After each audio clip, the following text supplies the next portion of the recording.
Hello everyone, कैसे हैं आप लोग। तो चलिए देख लेते हैं हम यहाँ पर मार्केट में किस तरीके से आज हमने काम किया। हमने यहाँ पर दो ट्रेड बनाया था, एक बैंक निफ्टी में और एक सेंसेक्स में। तो किस तरीके से हमने काम किया, सबसे पहले मैं देख लेता हूँ सेंसेक्स में। तो सेंसेक्स में देखिए यहाँ पर क्या हुआ। मार्केट में ये यहाँ पर गैप डाउन ओपन हुआ।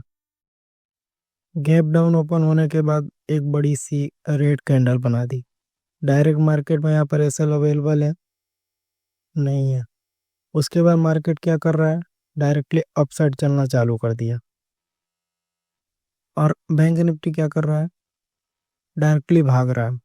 इतना तेजी का मोमेंटम कर रहा है कि यहाँ पर जो भी सेलर वगैरह हैं वो प्रॉफिट बुक कर रहे होंगे, उनके एसएल हिट हो रहे होंगे। तो काफ़ी तेजी का मोमेंटम था। और हमारा एक सेटअप बनता है कि जैसे एक इंडेक्स में ब्रेकआउट ओवर हो जाते हैं और एक रेजिस्टेंस ले रहा हो तो फेल में कन्वर्ट हो जाते हैं। बस बट वो देखना पड़ता है कि किस तरीके का मोमेंटम है। ये मोमेंटम उस तरीके का नहीं है कि मार्केट गिर जाए। मार्केट में आप कैंडल को देखो, कितनी तेजी का कैंडल बन रहा है मार्केट में। अगर आप कैंडल को देखोगे तो कितनी तेजी का कैंडल बन रहा है। तो मार्केट में जस्ट हमने वेट किया और देखा कि यहाँ पर क्या हो सकता है। तो देखिए मार्केट में जब चलना चालू किया तो किसी को समझ में नहीं आ रहा होगा कि हम मार्केट में क्या करें, बाइंग कर लें या फिर सेलिंग कर लें। काफ़ी दिनों से मार्केट जो है नेगेटिव है। तो ये मार्केट में काफ़ी लोग यहाँ पर रिट्रेसमेंट का वेट कर रहे थे और रिट्रेसमेंट यहाँ पर होने वाला नहीं था। मार्केट जो है वो डायरेक्टली यहाँ पर जाने वाला था अप साइड, इसलिए हमने यहाँ पर जो है कॉल साइड का एंट्री कर लिया। मैं इसको डिलीट कर देता हूँ। अब बात कर लेते हैं कि हमें मालूम कैसे पड़ा कि ये जो है, जो मोमेंटम है वो अप साइड जाने वाला है। वैसे तो हम भागते हुए मार्केट में काम करते नहीं हैं, बट आज हमने कैसे कर लिए। तो देखिए यहाँ पर आप साइकोलॉजी को समझने की कोशिश करिए। यहाँ पर क्या हुआ है, मार्केट में जो भी यहाँ पर अपसाइड का मोमेंटम आया है, मार्केट में बायर को निकाल दिया है। अपसाइड का मोमेंटम आया, बायर को निकाल दिया है। उसके बाद फिर से यहाँ पर अपसाइड का मोमेंटम आया है और directly market gap down open होकर जो है यहाँ पर बड़ी सी रेड कैंडल बना दिया। तो बायर वगैरह तो ऑलरेडी यहाँ पर ट्रैप हो गए, ऑलरेडी यहाँ पर बायर को निकाल ही चुका था। उसके बाद जब यहाँ पर तेजी से जब अपसाइड का मोमेंटम आया तो जो भी यहाँ पर सेलर वगैरह थे वो ट्रैप होना चालू हो गए।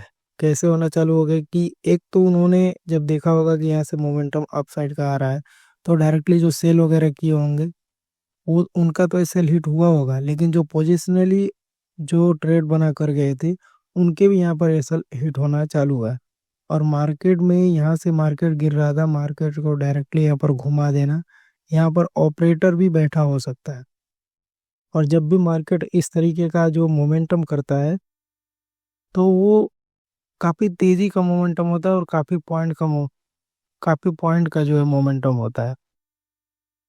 तो इसलिए ये जो मोमेंटम था उसको समझना, समझ कर ट्रेड करना ये बहुत इंपॉर्टेंट था। क्योंकि यहाँ पर काफ़ी लोग जो है रिट्रेसमेंट का वेट कर रहे थे कि मार्केट जस्ट एक रिट्रेसमेंट देगा उसके बाद हम यहाँ पर बाइंग करेंगे।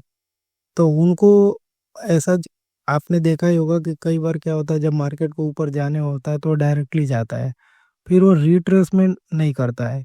मार्केट में जो है बायर वगैरह को बैठाता नहीं है। तो ये समझना होता है कि मार्केट में कब मोमेंटम आएगा कब नहीं आएगा। ऐसा नहीं है हम हमेशा समझ लेते हैं, हमारा लॉस भी हो जाता है।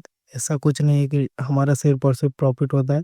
बट जो साइकोलॉजी है वो मैं बताने की कोशिश कर रहा हूँ कि किस तरीके से मार्केट में जो है काम किया जाता है, ब्रेकआउट और ब्रेकडाउन में किस तरीके से काम किया जाता है। आज तो कुछ अलग टाइप का जो है सेटअप बना हुआ था। अब बात कर लेते हैं हमने यहाँ पर जो है बैंक निफ्टी में किस तरीके से काम किया। बैंक निफ्टी में हमने किस तरीके से ट्रेड बनाया। देखिए आप अगर हमारा वीडियो देखते होंगे तो आपको पता होगा कि मैं ऐसा बोलता हूँ कि ऑप्शन ट्रेडिंग में डायरेक्शन आइडेंटिफाई अगर आप कर पाते हैं तो बहुत अच्छा है, कोई बात नहीं है, बहुत अच्छी बात है अगर आप डायरेक्शन आइडेंटिफाई कर पाते हैं। बट अगर नहीं भी कर पाते हैं तो कोई बात नहीं, ऑप्शन ट्रेडिंग में काम चल जाएगा। बस आपको एक एंट्री ढूंढना होता है ना, ऐसा नहीं है कि मार्केट ये इतना बुलिश हो गया आज। 800 पॉइंट का यहाँ पर जो है मोमेंटम हो गया है, यहाँ से देखिए 800 पॉइंट का मोमेंटम हो गया, तो सिर्फ बाइंग में ही पैसा बन सकता है, ऐसा नहीं। अगर आप सही एंट्री को आइडेंटिफाई करेंगे तो आप पुट साइड में भी पैसा बना लेंगे। तो हमने यहाँ पर कॉल साइड का जो है क्यों और ट्रेड बनाया वो मैं आपको बता देता हूँ। देखिए यहाँ तक मार्केट जब गया तो ये जो मार्केट होल्ड कर रहा था, तो मुझे समझ में आ गया कि ये जो होल्ड कर रहा है ये कहीं ना कहीं अभी फिर से दोबारा से ब्रेकआउट वगैरह करने वाला है। और यहाँ पर देखेंगे तो ऑलरेडी यहाँ पर PSY लेवल का जो है PSY लेवल है, तो इसका ब्रेकआउट वगैरह हो गया। तो जब एक अच्छा ट्रेड लेना होता है तो डायरेक्टली हम नहीं घुसते हैं उसमें, एक थोड़ा सा पेशेंस रखना होता है, वेट करना पड़ता है, उसके बाद ही काम होता है। तो देखिए यहाँ पर क्या हुआ, मार्केट यहाँ से पुल बैक लिया छोटा सा, फिर ऊपर गया और फिर से यहाँ पर नीचे आया। फिर उसके बाद जब ये ऊपर जा रहा था यहाँ पर इस पॉइंट पर, तो मैं एक्सपेक्ट कर रहा था कि मार्केट में ये जो हाई बनाया है इसका ब्रेकआउट वगैरह हो जाए यहाँ पर, बट हुआ नहीं और मैं वेट ही करता रह गया और प्राइस जो है इधर आ गया। तो मैं ये ट्रेड को अवॉइड कर दिया, क्योंकि यहाँ पर अगर मैं एंट्री करता और मार्केट थोड़ा सा भी रिट्रेसमेंट वगैरह करता तो अपना ऐसा चला जाता।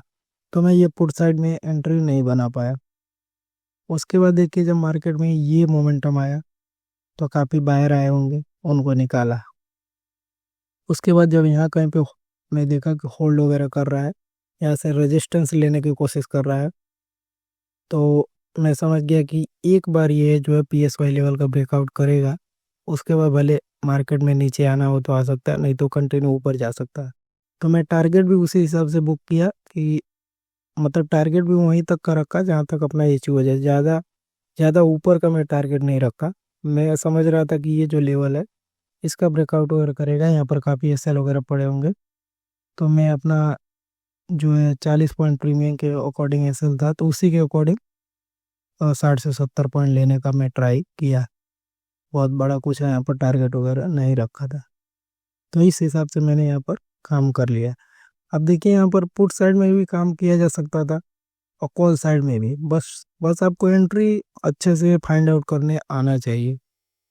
एक बार अगर आप एंट्री को फाइंड आउट करना समझ गए तो आप अच्छे से पैसा बना लेंगे।